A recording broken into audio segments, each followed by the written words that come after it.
acharnée et d'une manipulation des masses. Tout comme depuis la survenue du coup d'État jusqu'à la conduite de la transition, ce pouvoir n'a été marqué dans sa conduite, dans son exercice, que par des incohérences. Incohérences à prétendre mettre un terme à un système tout en maintenant en place l'essence même de ce système.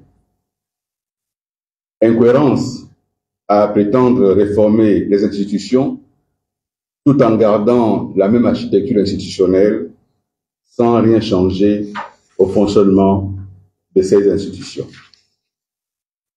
En définitive, il convient de constater que lorsque ce pouvoir prétend agir dans un sens, c'est plutôt dans le sens contraire que se situe son action. Pour en venir à la traditionnelle allocution du 17 août, on y a magnifié l'indépendance, on y a magnifié la souveraineté, on a rendu hommage au père fondateur. Mais rien n'a été dit sur l'île Banié. Comment peut-on célébrer l'indépendance en fanfare sans rien dire sur la situation exacte à ce jour de l'île Banié après la décision de la Cour internationale de justice? A-t-on définitivement perdu cette île? Il faut qu'on nous dise. Et qu'en est-il des territoires, des localités situées non loin de Mbomo, Mongomo et Bébéine, dont on nous avait dit avec triomphalisme qu'elles allaient maintenant entrer au Gabon? Où en sommes-nous aujourd'hui? Où en est-on avec la fameuse commission dédiée au suivi de ce dossier? Le peuple gabonais veut savoir. Le silence dans ce domaine n'effacera pas la blessure profonde que constitue pour notre pays et son peuple la perte de Mbani.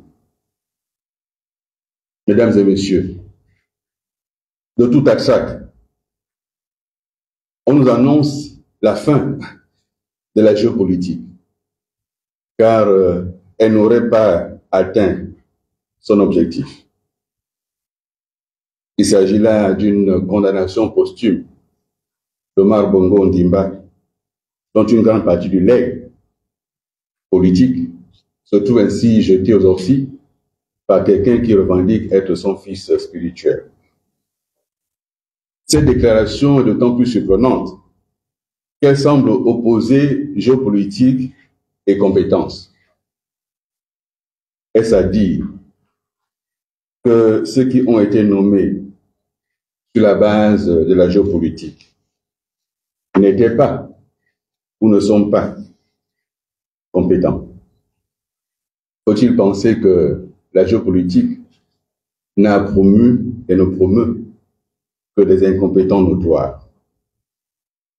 La décision de mettre fin à la géopolitique semble aller de pair avec celle concernant la remise en cause de l'autochtonie.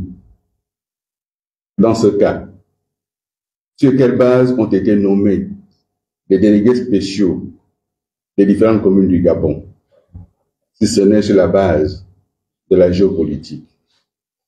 Quelle cohérence y a-t-il à avoir nommé les généraux Rapochombo, Rizogo, Dibaï, Badinga, respectivement à la commune de Libreville, de Port-Gentil, de Lambaréné, de Tchibanga, dont ils se trouvent être tous originaires? On me répondra que ces nominations ont eu lieu avant la déclaration du 17 août, soit. Mais alors, pourquoi avoir procédé aux investitures des candidats des deux partis du président, ces deux partis que sont l'UDB et le PDG?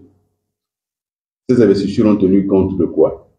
Si ce n'est de la géopolitique, de l'origine ethnique et spatiale de chaque candidat.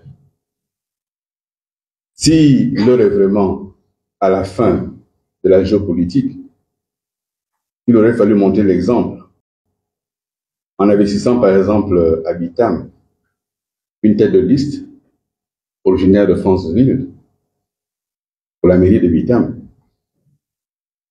en investissant à Okonja un pur originaire d'Oyem. Là, on aurait su qu'il s'agit effectivement de renverser la table. Mais ici comme ailleurs, les faits contredisent la parole. Les réformes, mes chers compatriotes, notre pays en a besoin. Et elles ne peuvent se réduire à quelques discours populistes et démagogiques. Je ne suis pas un partisan de la géopolitique, loin s'en faut. Cependant, il me semble utile de rappeler que les changements dont notre pays a besoin doivent s'opérer dans la concertation et dans l'implication de toutes les parties prenantes. S'agissant particulièrement du cas de Libreville, il nous faut nous poser la question de savoir si la capitale de notre pays est une commune au même titre que les autres communes du Gabon. Si la réponse est oui, alors respectons le principe d'autochtonie qui prévaut dans les autres villes du Gabon. Si la réponse est non, alors accordons un statut particulier à Libreville, lié notamment à sa position de ville cosmopolite, de ville capitale. Ce statut particulier devrait également poser la question des autres villes cosmopolites de notre pays, telles que Port-Gentil, Moanda, Lambaréné et même Doum. Si l'on doit donc considérer que l'autochtonie n'a plus sa place en République, comment justifier alors qu'au mois de juin dernier, tout se soit arrêté à Libreville, au Vendo et à Kanda pour permettre à une communauté de Libreville d'honorer ses traditions et sa culture? Est-ce que la République à ce moment-là n'existait pas? Est-ce que la République avait oublié à ce moment-là qu'elle ne peut pas se soumettre aux règles de l'autochtonie? En un mot, déterminons au préalable le statut des villes cosmopolites. Accordons à Libreville un statut particulier avant de décider du mode de désignation des maires et in fine de la place des autochtones. Chercher à balayer d'un revers de la main des problématiques aussi profondes et complexes serait une erreur. Dans la même allocution, nous découvrons qu'il est désormais question de relancer l'économie par le biais d'un plan appelé plan de développement communautaire. Sans revenir sur les différents programmes et les plans annoncés depuis le début de la transition, mais jamais sans bilan, cet énoncé pose un problème de concordance à ce que prévoit la Constitution. En effet, la République gabonaise est une et indivisible. Elle ne reconnaît que le citoyen et le peuple souverain comme notions essentielles pour consacrer son développement. Notre organisation administrative, quant à elle, consacre le territoire et la collectivité comme entités à partir desquelles se conçoit le développement. Vouloir donc engager le développement à travers les communautés, notion mal définie et potentiellement inflammable lorsqu'elle renvoie au communautarisme, constitue un grave danger pour l'équilibre de notre nation. La seule fois et l'unique fois où la Constitution fait référence à la notion de communauté, c'est lorsqu'elle parle des communautés religieuses. Il n'y a pas dans la constitution gabonaise de communauté ethnique. Il n'y a pas dans la constitution d'énoncé clair de ce qu'est l'ethnie gabonaise. Il n'y a pas une liste gabonaise des ethnies dans la constitution. On aurait pu donc s'attendre à ce qu'un bilan nous soit présenté des 7 milliards de francs CFA alloués à chaque province du Gabon, mais on a peine à voir le moindre développement à partir de cette enveloppe budgétaire. Au lieu de quoi, on nous sert un fumeux plan.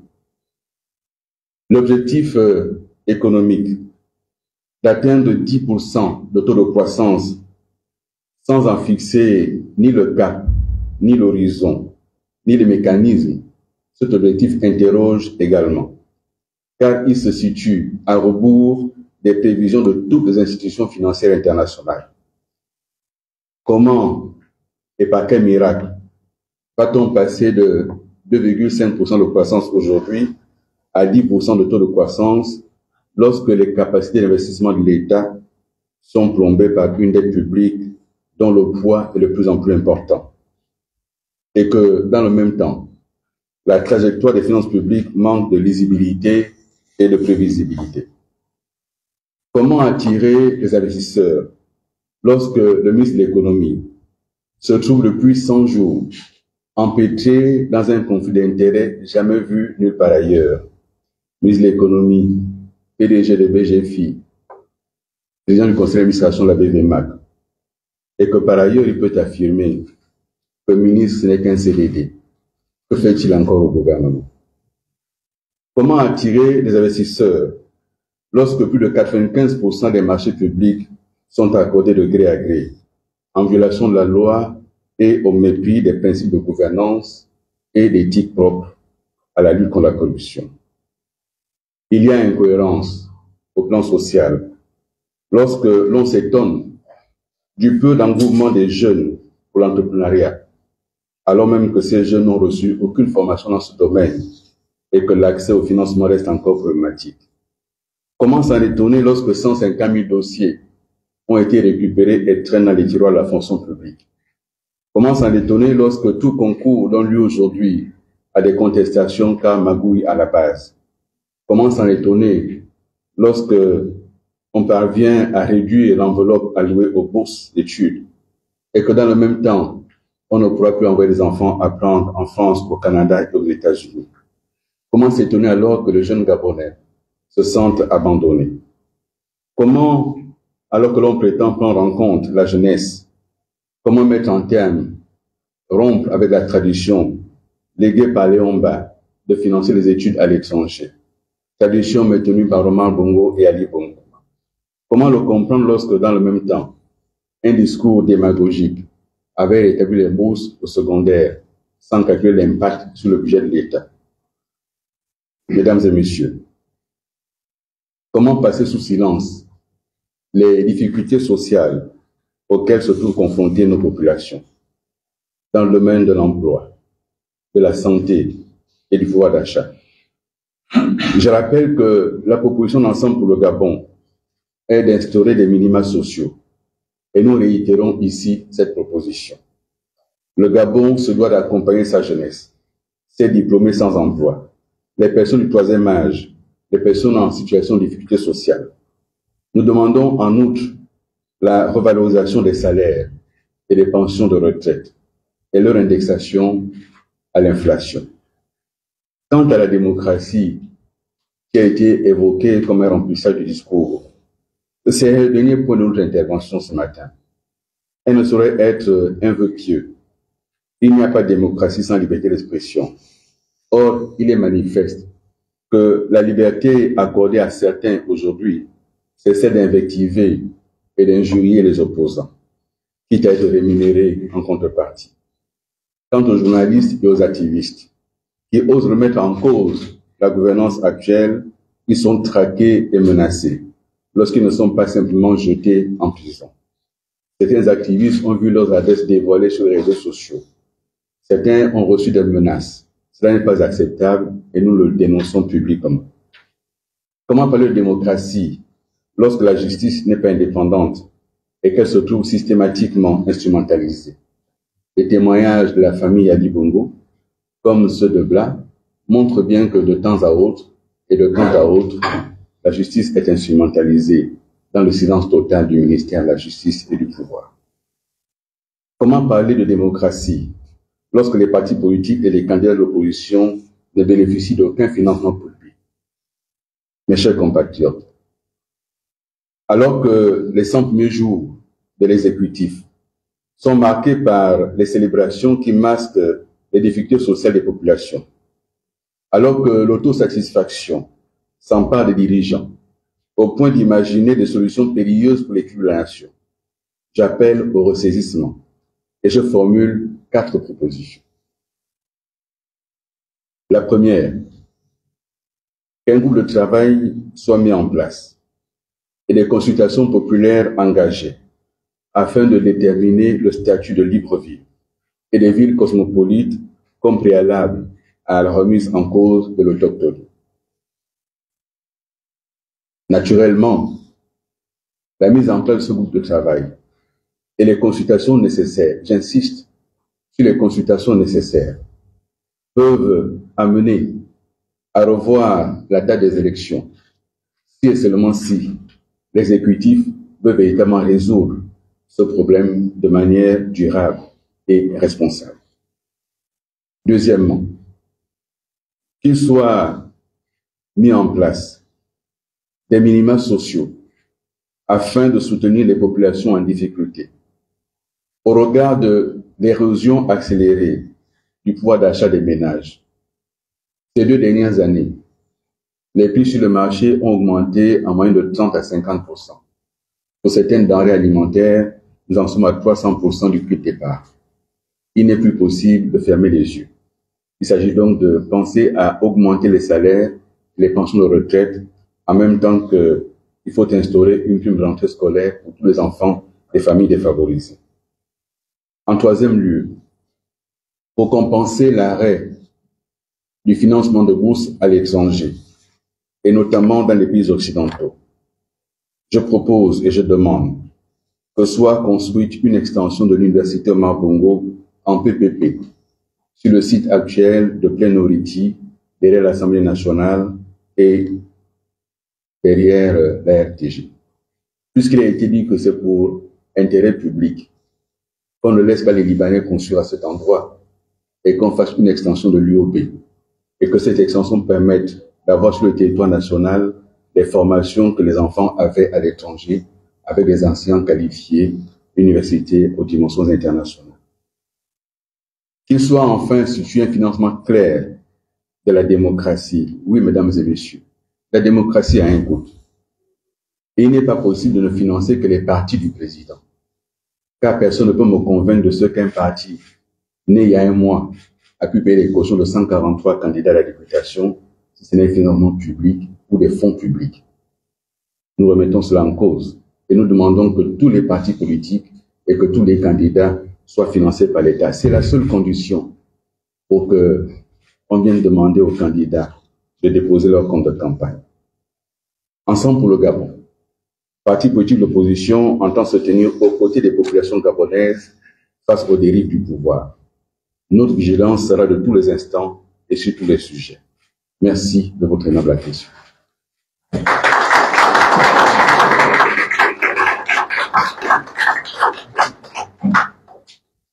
Faites confusion, on va penser que ce sont les journalistes qui applaudissent.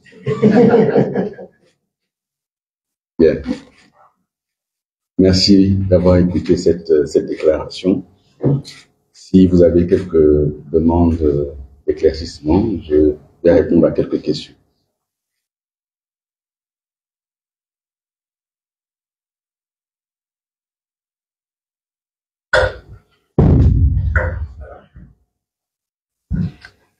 Monsieur le Président, bonjour. Bonjour. Il y a quelques semaines, vous avez déposé un recours à la Cour constitutionnelle concernant le report des élections liées en même temps aux inscriptions sur les listes électorales qu'au début des candidatures pour les prochaines élections législatives et locales. Où en est-on? Je dois d'abord expliquer que le dépôt de ce recours a eu comme origine le constat fait de ce qu'il y avait une superposition et un conflit entre, d'une part, la date de renouvellement de la liste électorale avec les inscriptions qui se poursuivaient jusqu'au 12 octobre, au 14 août, je pense, 14 août, et au 12 août, et l'arrêt des dépôts de candidature initialement prévus le 7 août. Sachant que la Constitution et la loi électorale indiquent que pour être électeur, il faut être âgé de 18 ans et plus, et que pour être candidat, il faut être électeur. Et que de nombreuses personnes vont cette année voter pour la première fois et peuvent porter des ambitions de candidature.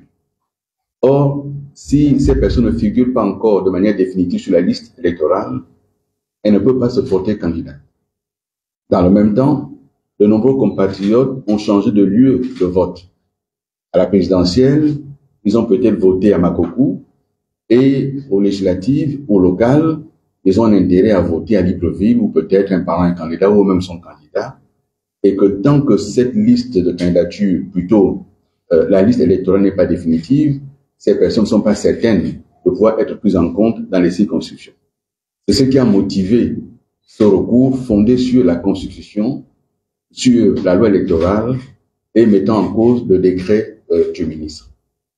La Cour constitutionnelle, à ce jour, n'a pas répondu. Vous savez, par le passé, beaucoup se sont plaints et ils ont considéré que la Cour, c'était la tour de Pise qui ne penchait que d'un côté. J'aimerais dire, au moins, elle penchait et s'exprimait et disait des choses. La Cour actuelle, c'est le sarcophage, c'est la momie, c'est le cimetière. Il n'y a pas de réponse, il n'y a pas de réaction. Vous écrivez, zéro réaction. Ils enterrent tout, et puis le temps passe, et les candidatures ont été déposées, et le gouvernement poursuit tranquillement sa mise en œuvre, sans tenir compte des récriminations, des saisines, aussi bien par les citoyens que par les partis politiques. Et donc oui, nous sommes passés de la tour de Pise au sarcophage, à la momie, au cimetière. Ils n'ont pas répondu. Bonjour, Monsieur le Président.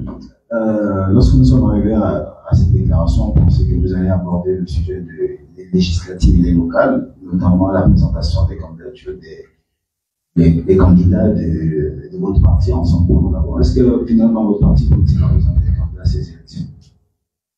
Le parti politique Ensemble pour le Gabon a ceci de particulier qu'il a déposé le 30 mai 2025 16 instruments de déclaration. Ensemble pour le Gabon est né conformément à la loi gabonaise de la fusion entre deux partis politiques légalement reconnus, et donc ça ne devait faire l'objet d'aucune contestation. Dans ce cas-là, c'est dans 15 jours, dans les 15 jours que le ministère vous délivre le récépissé. Nous avons reçu le récépissé de déclaration de reconnaissance d'Ensemble pour le Gabon à 2 jours de la fin du dépôt des candidatures, ça veut dire le 5 août 2025, 2 jours avant. Mais malgré cela, nous avons procédé à l'investiture de nos candidats. Leur présentation se fera une fois que le ministère aura officiellement validé les candidatures, parce qu'on attend encore leur validation, et nous ferons une présentation officielle des candidats. Pour le moment, nous avons investi une vingtaine de candidatures législatives et à peu près une quinzaine de listes locales, à peu près sur l'ensemble du territoire. Il y a une province où on n'a pas pu investir le candidat pour des questions administratives. Est-ce que vous-même serez candidat? Non. Je ne le suis pas et je vous explique pourquoi. Je ne me suis pas engagé en politique et dans l'opposition actuelle pour chercher un poste. Ça fait déjà plusieurs fois que je le dis et que je l'explique. Je trouve que c'est pas cohérent d'avoir été, il y a 4 mois, en position de chercher à diriger ce pays, à être président, et se retrouver 4 mois après à chercher un poste à l'Assemblée. Ce n'est pas cohérent, d'une part. D'autre part, je m'étais engagé en 2023 à Makokou, auprès des miens, que cela serait ma dernière candidature à une élection au plan local, parce que j'estime qu'il faut pouvoir passer la main. J'ai été plusieurs fois député à Makokou, j'ai été conseiller municipal plusieurs fois. Je pense qu'il faut que d'autres énergies arrivent et ne faisons pas en sorte d'éteindre les énergies. Plus longtemps vous restez en fonction, et plus longtemps vous empêchez que de jeunes énergies prennent le relais. Et donc j'ai choisi de ne pas être candidat. Monsieur le Président, vous l'avez évoqué brièvement tout à l'heure, la situation qui s'apparente aujourd'hui comme une saga judiciaire autour de la famille Ali Bongo, c'est bien nommé Ali Bongo. Je souhaiterais que vous approfondissiez votre réaction, votre réflexion. Comment réagissez-vous sur les remous et les déclarations qui sont faites, et non seulement par le procureur de la République et par la famille Bongo? Vous savez,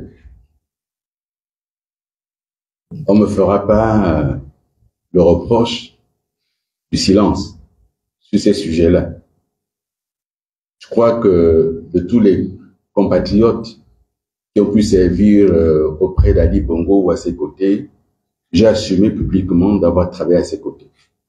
J'ai assumé d'être allé lui rendre visite à son domicile, et je l'ai assumé sans me cacher.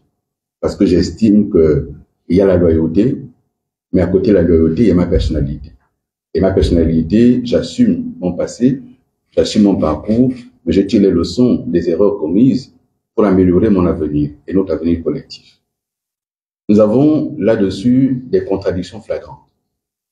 On a le président Ali Bongo, dont l'exécutif actuel nous a martelé qu'aucune charge ne pèse contre lui et qu'il pouvait sortir à tout moment. Il est sorti et on a l'exécutif qui porte plainte contre lui. Pourquoi on n'a pas porté plainte contre lui au Gabon? Pourquoi attendre qu'il soit à l'étranger? C'est une première contradiction. La deuxième contradiction, c'est que l'exécutif nous a dit qu'il y aurait un jugement, que Madame Sylvia Bongo et Monsieur Nourine Bongo seraient jugés. Et puis ils sont sortis du Gabon sans qu'on dise pourquoi ils sont sortis. Ils sont sortis, c'est une puissance étrangère qui nous annonce leur sortie. Nous sommes restés interrogatifs, nous et l'ensemble du peuple gabonais.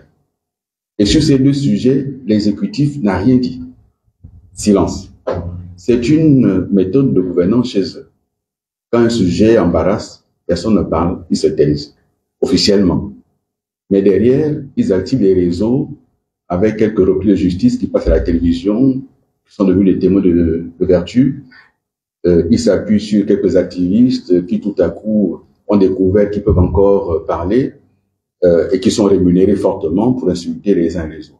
Vous voyez, lorsque nous disons ici qu'il faut pouvoir mettre en place des minima sociaux, nous l'avions dit pendant la campagne présidentielle, nous avons dit qu'il faut que chaque Gabonais puisse recevoir 150 000 francs CFA par mois. On nous a dit non, mais vous trouvez cet argent où? Et qu'il n'y a pas d'argent dans le pays. Vous avez quelqu'un qui a affirmé publiquement qu'il était payé à 4 millions par mois. 4 millions par mois, ça fait 26 Gabonais à qui on trouve 150 000 francs CFA par mois. Vous avez certains qui ont 15 millions par mois. 15 millions par mois, c'est 100 Gabonais à qui on trouve 150 000 francs CFA par mois. Voilà comment le pays est géré aujourd'hui. Et nous disons, il faut stopper ces dérives-là. Moi, j'ai été toujours favorable à ce que dans notre pays, on mette en place la commission Vérité, Justice et Réconciliation, afin que nous sachions ce qui s'est passé dans le pays. Que s'est-il passé, si on veut, depuis 2009 jusqu'à présent, mais surtout, qu'est-ce qui s'est passé après l'AVC du président? Moi, j'ai été aux responsabilités à la place qui était la mienne. Mais il y a des gens qui étaient aux responsabilités à des places plus proches que celles que j'occupais, mais à qui on ne demande rien, et qui, eux, se pavanent. C'est-à-dire qu'à moi, on peut faire des reproches, parce que moi, aujourd'hui, j'ose me mettre debout pour dire je ne suis pas d'accord.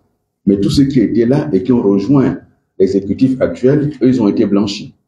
Et donc, vous avez une opération de recyclage, de blanchiment des uns des autres, et puis certains sont seulement condamnés pour leur nom. Et c'est ça qu'il faut refuser. Et je le dis aussi bien pour la famille Bongo là, que pour ceux qui sont encore en détention aujourd'hui, ou pour ceux qui l'ont été de manière arbitraire. Et là, vous avez un exécutif qui se blanchit lui-même, qui prend une loi d'amnistie, même une loi, une ordonnance pour s'amnistier. Mais regardez la Constitution. L'ordonnance, c'est pour les sujets qui sont des questions d'urgence pour la mise en œuvre du programme politique, du programme économique. Est-ce qu'on peut considérer que l'amnistie, c'est la mise en œuvre urgente du programme économique? Non. Et donc, si on avait même voulu faire l'amnistie, il fallait attendre qu'il y ait un parlement élu, que ce parlement soit rentré en fonction et qu'il y ait un vrai débat sur cette question d'amnistie. Ça concerne qui? À ce jour, personne ne sait qui est le CTRI. C'est qui les membres du CTRI concernés par ces événements-là. Et on dit que c'est à la fois des militaires, mais aussi des civils. Bon, les militaires, on a vu 11 généraux, mais les civils, c'est qui? Il faut quand même que l'opinion sache de qui il s'agit. On ne peut pas effacer comme cela des crimes juste parce que quelqu'un est au pouvoir et il le décide. Et c'est ça que nous contestons. Donc oui, il faut que la justice soit indépendante. Oui, il faut qu'elle soit libre. Non, elle ne doit pas être instrumentalisée. Et cette question d'instrumentalisation aujourd'hui, on écoute ceux qui ont été en prison sous Ali Bongo, notamment Bla et compagnie, ils disent que la justice a été instrumentalisée. On écoute M. Nourine Bongo qui a fait publier des vidéos, comme il a filmé la justice, ils ont dit que la justice est instrumentalisée. Donc il y a une constante. C'est qu'au Gabon, la justice n'est pas indépendante, elle est instrumentalisée. Donc si demain, vous entendez que je suis en prison, peut-être parce que j'ai dit des choses. Et c'est cela qui devient un problème. C'est que les Gabonais croient de moins en moins à leur justice. Elle est de plus en plus instrumentalisée au profit de celui qui est au pouvoir et qui peut vous dire en réunion publique, il vous dit c'est moi qui nomme les juges, l'État ne peut plus être condamné. Bon, donc à partir de cet instant, toutes les questions se posent. Il y a d'autres sujets, parce que le micro, et d'autres sujets d'actualité. On vous a vu justement à ce propos vous distinguer dernièrement, c'est les décrets de plaidoirie.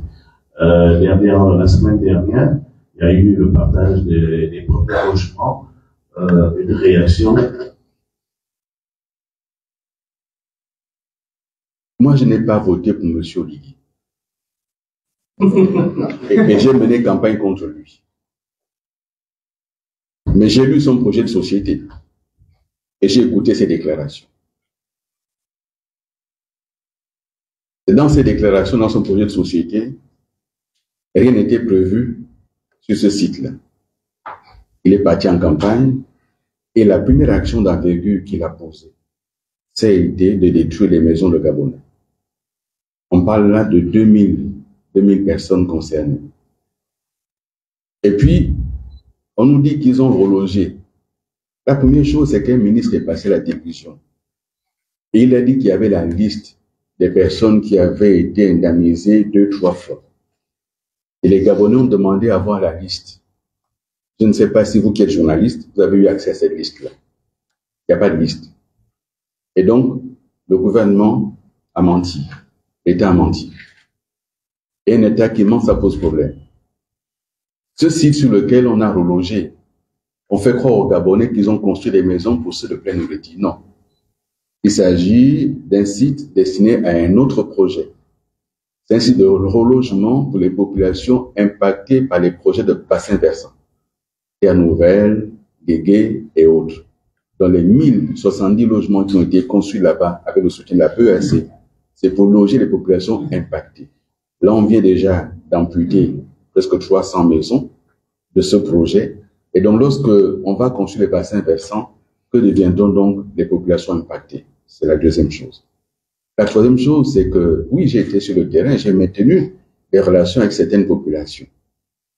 Comment un État peut appeler des gens à 3 heures du matin, à 2 heures du matin, à 3 heures du matin, individuellement, pour dire, bon, vous, faut pas dire aux autres, retrouvez-vous sur le site de Gabon Premier, il y aura un bus qui va vous prendre. Les gens sont levés à 4 heures du matin pour aller attendre des bus. Ils sont partis de là à 6 heures le matin. Et le président est arrivé sur le site à 16 heures. Donc, il y en a qui ont passé là 10 heures de temps, sans un verre d'eau, sans un morceau de sucre. Il y en a qui ont eu des malaises. Pour qu'on leur brandisse des clés, mais demander si quelqu'un a passé la nuit après ces clés-là. Est-ce que quelqu'un est rentré là-bas? Non. On leur a montré les clés. On a dit, bon, les clés sont là. Mais venez à partir de mardi, on va vous montrer les contrats. Donc, à l'heure où nous parlons, nous ne savons pas quelles sont les conditions d'accès à ces sites. Et puis, vous avez vu comme tout le monde, entendu comme tout le monde. Il y a des gens qui ne sont pas de pleine nourriture, qui ont pas été impactés, qui ont eu des maisons. Il y a certaines familles impactées qui ont eu 5 maisons. Chaque membre de la famille a eu une maison. Il y en a d'autres qui ont été impactés, qui n'ont rien eu. Et donc, tout ça reste encore très flou. Il faut se féliciter. Non pas se féliciter, il faut être soulagé que quand même certaines familles vont pouvoir trouver un toit. Il faut être soulagé de ça. Mais il faut regretter qu'encore une fois, cette opération ait été menée sans étude, sans réflexion, sans humanité, de manière brutale et irréfléchie. Et ce gouvernement, c'est l'action avant la réflexion. Il faut inverser. Réfléchissons avant et agissons ensuite. Monsieur le Président. Ce sera la dernière question. Ah, d'accord. Oui. Monsieur le Président, dans votre déclaration, vous avez fait le diagnostic de l'état actuel du Gabon. Vous avez fait 4 propositions. La première est la mise en place d'un groupe de travail pour réfléchir sur la situation de Libreville. Vous qui semblez être hostile au pouvoir, est-ce que vous ne préférez pas à ces travaux si vous êtes appelé? Et puis, selon vous, ce groupe de travail devrait être composé de qui? Je ne suis pas hostile au pays. Je suis hostile à la gouvernance du pouvoir. Je dis encore une fois, on a des questions de fond. Ces questions de fond, aujourd'hui, nous amènent à nous interroger. Lorsque je suis en tournée politique et que, à Minzik, devant le procureur de la République, devant les gendarmes, devant les agents des services de renseignement, des populations viennent face caméra pour dire, monsieur Bilibizé, vous n'êtes pas d'ici, vous n'êtes pas de Minzik. Le pouvoir s'est tué sur ça. Il n'a rien dit. Il a même encouragé cela. Bien. J'ai porté plainte. Ça fait plus de 6 mois. À ce jour, il n'y a aucune suite à cette plainte. Pour des gens qui sont visibles, que chacun connaît, on sait où ils habitent, il n'y a aucune suite. Parce que le pouvoir a protégé cela, ils ont couvert. Lorsque nous nous déplaçons dans le pays, si vous êtes de Tchibanga, que vous êtes ressortissant du département, si vous voulez être candidat à la mairie dans la ville de Tchibanga, on vous dit vous n'êtes pas d'ici, allez là-bas, département. Vous l'avez déjà vécu ou pas? On l'a vécu. Et récemment, il y a eu des premiers apports gentils, parce qu'un membre du gouvernement a parlé de l'autochtonie. Et donc, oui, nous sommes en République. Oui, la sociologie de l'estuaire a changé avec l'arrivée récente des populations des autres provinces qui sont installées dans l'estuaire, qui participent à la vie économique, sociale, culturelle de Libreville notamment et de Ntoum. Si on doit décider que pour être maire de Libreville, on n'a plus besoin d'être originaire de l'estuaire ou de Libreville, ce que moi je crois également. Mais dans ces conditions-là, interrogeons-nous sur le statut de Libreville. Parce qu'on ne peut pas appliquer à Libreville, qui aujourd'hui est une commune comme une autre, ce qu'on n'applique pas ailleurs. Donc si on veut demain que tout Gabonais soit candidat où il veut, faisons la réforme. Et là, vous voyez bien que le dialogue politique dit inclusif est passé à côté des vrais sujets. Parce que son but était en réalité de blanchir le coup d'État. Mais les vrais sujets qui arrivent sur la table aujourd'hui, où était le dialogue pour les aborder? Donc je dis, mettons en place un groupe de travail. Il y a dans l'estuaire une notabilité qui existe. Il y a dans le pays des gens qui ont de l'expérience, ils existent. Et une population réfléchie, intellectuelle, politique, société civile, ce qui en reste encore. Il faut se mettre en place un groupe de travail et ensuite consultation populaire. Ça peut être un référendum, qui sait. Ça peut être une consultation simple, qui sait. Mais ne faisons pas comme s'il n'y avait pas de réalité. On a vu le chef de l'État sortir tout le blanc vêtu, pieds nus au palais, pour se mettre debout au passage d'une communauté qui célébrait cette tradition. Ce jour-là, personne n'a circulé dans Libreville parce que ce jour-là, on a indiqué que c'est chez eux ici, ils ont une cérémonie. Tout le monde a respecté cela. Même le congrès du parti naissant a été repoussé par rapport à cela. Mais cette autochtonie qu'on a célébrée ce jour-là, pourquoi ça disparaît maintenant? Donc, faisons attention. Oui, moi, je suis prêt à participer. Si je suis appelé, ça, c'est les vrais sujets pour lesquels je suis prêt à participer avec Ensemble pour le Gabon et ceux qui seront partie prenante. Mais aller m'assurer une invitation juste pour servir le décor, ça ne m'intéresse pas. Bien. Merci d'avoir été présent à cette déclaration. Je rappelle que les problèmes dont nous parlons sont des problèmes sérieux. On ne peut pas jouer avec des concepts. Le développement communautaire, c'est le renvoi de chacun à son ethnie. C'est le renvoi de chacun à son ethnie. Et donc, ça veut dire que l'État va décider de financer les ethnies. On parle de quoi exactement? Donc, tant que ce n'est pas défini, ça a été dit, mais il faut le définir. Et je rappelle simplement que la Constitution gabonaise ne connaît pas les communautés ethniques. Elle connaît le citoyen gabonais, elle connaît le peuple gabonais, la Constitution. Et lorsqu'on parle de communauté dans la Constitution, ce sont des communautés religieuses. Ça veut dire que chacun de nous, indépendamment de son ethnie, de son origine, se retrouve dans une communauté religieuse. Mais ne renvoyons pas les Gabonais à ce qui demain peut poser problème. Voilà ce que je voulais dire. Merci de m'avoir écouté et toutes mes excuses encore pour ce gros retard. Il y a des travaux qu'on